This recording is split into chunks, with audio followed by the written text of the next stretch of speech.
Here's some help on part 4 of lesson number 13. On the top right hand side, they show a little animation of what you're trying to do. If you run this code, if you move your mouse around, this little swarm of bees follows your mouse. Wherever you move the mouse, that's where the swarm of bees goes. I'm going to reset that. So what we're going to try to do is make it so that the swarm of bees is only visible when the mouse is on the left side of the game screen, and when it's on the right side of the game screen you don't see the bees, and that all has to do with the mouse location. So here's how this works. If you watch the video that's in part 3, this uses an if-else.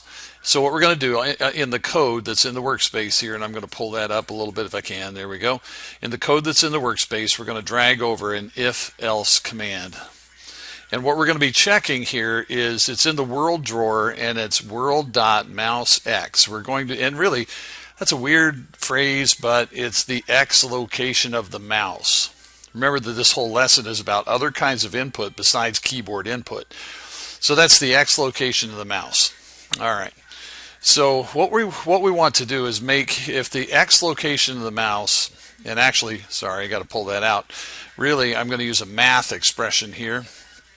That's going to be a less than, and then I'm going to use the world location, the world mouse.x. Okay, there we go, the mouse.x, and I'm going to check to see if it's less than 200. That's halfway across the screen, so I had to kind of adjust that a little bit, but you see what I'm doing. It's the mouse x is less than 200. All right. If that's true, we're going to want all those bees to be visible, and there are 3 different bees. If you look at the code that's up above, you don't have to change any of that, but there's a B1, a B2, and a B3. There's going to be some copy and paste involved here. I'm going to bring over a sprite.visible. We haven't talked about this, and this is going to be B1. I don't want caps lock on there. All right, now when you're talking visibility, if you enter the number 1 right here, that means the bee will be visible. If you put a 0 in there, it will not be visible. It's ones and zeros. It's binary, right? So 1 means it's visible and 0 means it's not. All right, so if the X value of the mouse is less than 200, let's make that bee be visible. Now, I'm just going to copy that. These are easy to build, but I'm just going to copy it and paste it a couple of times there. And I want this one to be B2 and this one to be B3.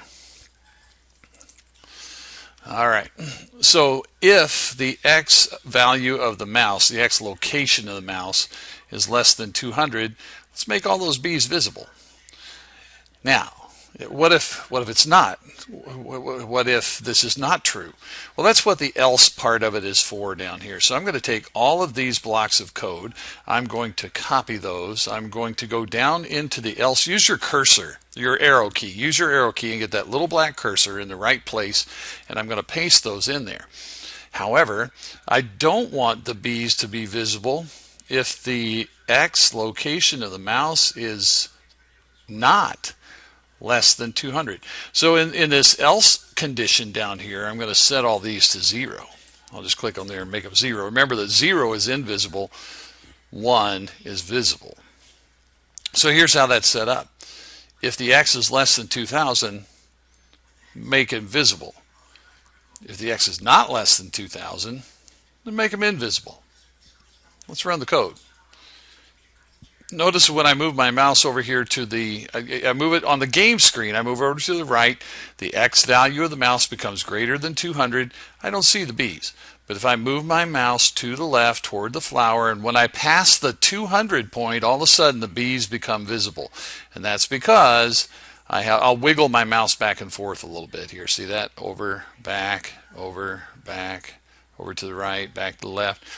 And that's because I've got an if-else set up here. If it's over here, they're visible.